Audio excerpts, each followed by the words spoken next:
Hey everyone, Combo here, back with another Empires and Puzzles video, and today we have the Winter Portal back in the game. We've got two brand new heroes, and we have a new costume in the game for the Winter Portal for Mr. Pengi. So in today's video, I am going to do a hero review on all three of those heroes, plus I am going to do 40 pulls with my epic hero tokens that I have been saving up. See if we can get lucky and pull one of these legendary heroes. Specifically, I'm looking for costume Mr. Pengi. I would love to have him on my roster. He was so good for so long because of his unique special with minions. So if we can get him now that he has the extra buffs with the costume bonus, then I would be very happy. Real quick though, if you do enjoy this video or find it helpful, hit that like button and make sure you're subscribed to my channel so you can see my future videos. Alright, so let's get into this seasonal summon portal. The first of our featured new heroes is Albin. He is a holy hero with paladin class, obviously part of the Winter family.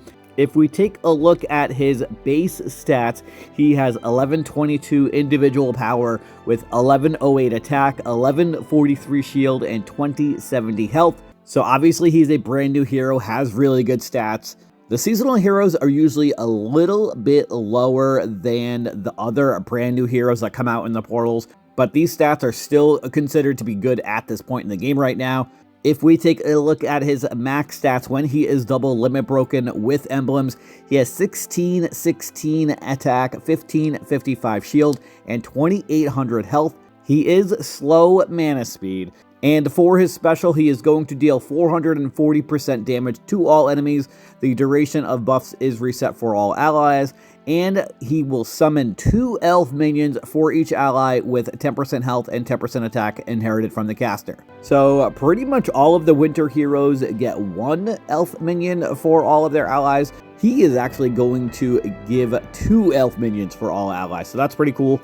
His ether power is defense up, so at the start of each battle, he will get plus 20% defense for 6 turns. For the winter family bonus, if you have 2 or 3 of these heroes, they will get plus 2 or 3% health for the minions inherited from the caster, and they will also get plus 5 and 10% attack bonus for the minions that is inherited from the summoner as well.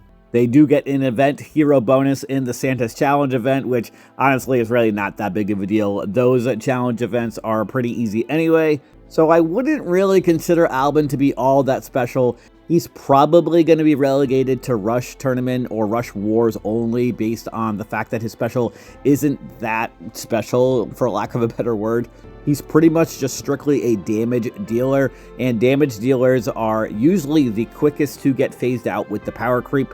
And combine the fact that he's slow speed. If you were to pull him, it's really going to be dependent on your roster. I know a lot of people love to level up yellow heroes as they get them. Because of the amount of purple tanks that we see in wars, you kind of can never have enough yellows. So if you don't have another yellow to level up, then Albin may be a good option for you. But if you do have other potential options to level up, then obviously you're going to have to take a look at that. If I were to rank Albin on a scale of 1 to 10 compared to the other heroes that are coming into the game right now, I'd probably rate him at about a 4, honestly. Again, I really don't think he's that special. If I were to pull him, honestly, I would probably wait. I've got about 3 other holy heroes that I would level up before him, and even after those 3 holy heroes that I do level up, I would probably be pulling somebody else before I would get to him anyway. Alright, let's go take a look at the other heroes. Next up, we've got Ottilia. She is a fire hero, ranger class, and if we were to take a look at her base stats, she has 1165 attack, 1100 shield, and 2027 health. She is very fast mana speed. Always love the very fast mana speed heroes. Will deal 440% damage to the target, copies all dispellable buffs from the target to the caster. The caster recovers 10% health per copied buff, up to 50% health in total, and then will summon an elf minion with 10% health and 10% attack inherited from the caster. Personally, I feel like snipers are making a comeback into the game because of tank heroes like Costume Diachan, where usually you would want to go after the wings first, or because of heroes like Sludgus, where you have to only attack Sludgus. because of that dance of the slimy that he gives to all of his allies, and if they dodge an attack, then you get a ton of damage to your ally. And with the amount of buffs that are in the game, this could be a useful special. I do wish that the copying of dispellable buffs from the target to the caster was before the damage that was dealt, but she looks like a decent hero. If we look at her max stats, double limit broken with emblems, she has 1705 attack, 1468 shield, and 2745 health. And she does have the attack up ether power, which is going to give her plus 20% attack for 6 turns at the start of each battle. Definitely one of the better ether powers for attacking heroes. If I were to rate Ottilia on a scale of 1 to 10, I'd probably give her a 7, actually. She's a decent hero, a good sniper. I've already got 2 red snipers on my team with Damon and Lodius, and I love having them in my lineup, so Ottilia could be a good option if you do get her. Again, just like anybody else, gonna depend on who else you have for options. All right, now let's go take a look at my guy, Mr. Pengi. Taking a look at his base stats, he has 1084 attack, 1053 shield, and 1895 health. He is fast, mana speed, is going to deal 400% damage to the target, deals an additional 160% damage to as many random enemies as there are minions owned by allies. The damage is reduced on each consecutive hit. All hit targets receive 225 frost over 3 turns.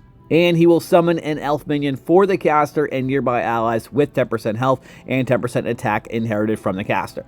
If we were to compare this special to his original version, he deals 450% damage to the target at the start. So again, his costume deals 400% damage. His additional damage that he's going to deal is going to start off with 130% damage instead of 160% damage that his costume does. And then for the hit targets receiving frost, it's 177 over 3 turns instead of 225 over 3 turns. His original version is a druid class versus the rogue class of his costume. So honestly, not a huge difference. The frost damage really doesn't matter. You're talking about 50 total damage over the course of 3 turns, which honestly is really nothing at this point in the game. His costume is going to deal less damage at the start with the 400% versus 450%, but his additional damage is going to start at 160% compared to 130%. But he's also a druid class on the original version, which, considering his special, that could be more useful if he can get a minion or 2 before his special goes off versus the rogue class of his costume. So I think I kind of like the druid version better than the rogue version. Both definitely have positives, but if I am able to pull the costume, I'm definitely going to level it up. But I'm probably going to use the druid version because I feel like that has more value. And if we look at his max stats, double limit broken, which we didn't take a look at yet, he has 1601 attack, 1372 shield, and 2652 health. He also has the attack up ether power, so again, we'll get plus 20% attack for 6 turns. If I were to rate Mr. Pengi's costume on a scale of 1 to 10, I'd probably give him an 8, which is definitely solid, definitely a hero worth leveling up if you get him. I know that I am hoping to pull his costume. I never got his original version, so I would have to level it up from scratch. The only hero he would really have to wait behind is Toon Richard, which I'm about to get my 6th scope to get him leveled up, so hopefully I would not have to wait too long if I do get Mr. Pengi. But let's get into these 40 epic hero tokens to see if we can get lucky and pull one of these legendary heroes. Again, specifically, I'm looking for Mr. Pengi. Starting off with our first epic hero token, we are going to get Frosty. Frosty is not a bad healer. I wish that there was a new 3 or 4 star hero in the Winter Portal, but I guess we'll have to just stick with our couple new legendary heroes here as we get a 4-star epic Cyprian, a 3-star Friar Tuck, another 3-star Burden. Definitely let me know in the comments if you guys are using your epic hero tokens that hopefully you've saved up, and if you guys got any of these legendary heroes. Curious on Ottilia. She definitely seems an interesting one if I do get her. Again, I've already got 2 red snipers, and I don't think I would put her at a skill level better than either of those with Lodius or Damon. So I don't know if she would have as much value for me as we get a Buster. I've already got Buster double limit broken. He is a very, very good rare hero. Definitely would recommend maxing him if you are able to pull him if you don't have him already. We are into our 10th epic hero token as we get a 3-star Belith. 30 pulls left. With the pull rates of the legendary heroes, we should get one. If we don't, then obviously we're not making the odds as we get a 4-star Buddy. Continuing on with these pulls here, we get a 3-star Balthazar. 3-star Valen. Not having luck so far. One of my buddies in my alliance did get Mr. Pengi on the very first pull. Obviously, we haven't done that. And not having any luck so far. 16 pulls in. We get a epic Skittle Skull. Jahinger.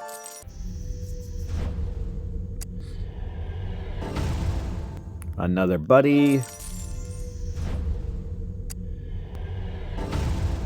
A Kailani, as we are exactly halfway through our 40 epic hero tokens. I've got 20 left. Come on, give me that blue background with the legendary. Not this time. Another blue. Omer. If Empires and Puzzles trolls me with a blue background and I get a legendary that is a classic Season 1 hero, I'm going to be really annoyed. As we get a Ishtak.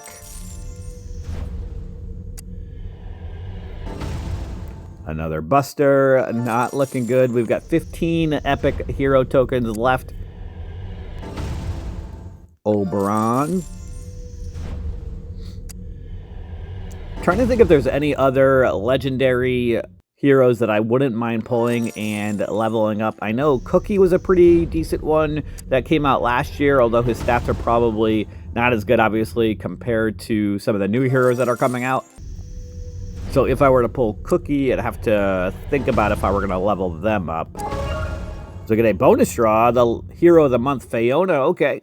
I'm actually going to do a hero review on Fiona tomorrow. So be on the lookout for that as we did pull her. Jolly. Jolly is one of my favorite 3-star heroes, honestly. He is really good in rare tournaments. Another Frosty.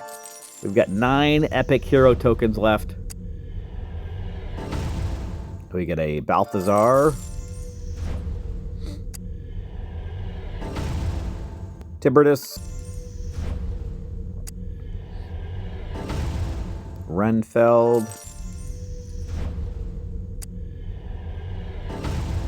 Another Ishtak. We've got 5 epic hero tokens left. Come on, Empires and Puzzles. Give me something good here. Blue background. Another Frosty. 4 left. Tiberius.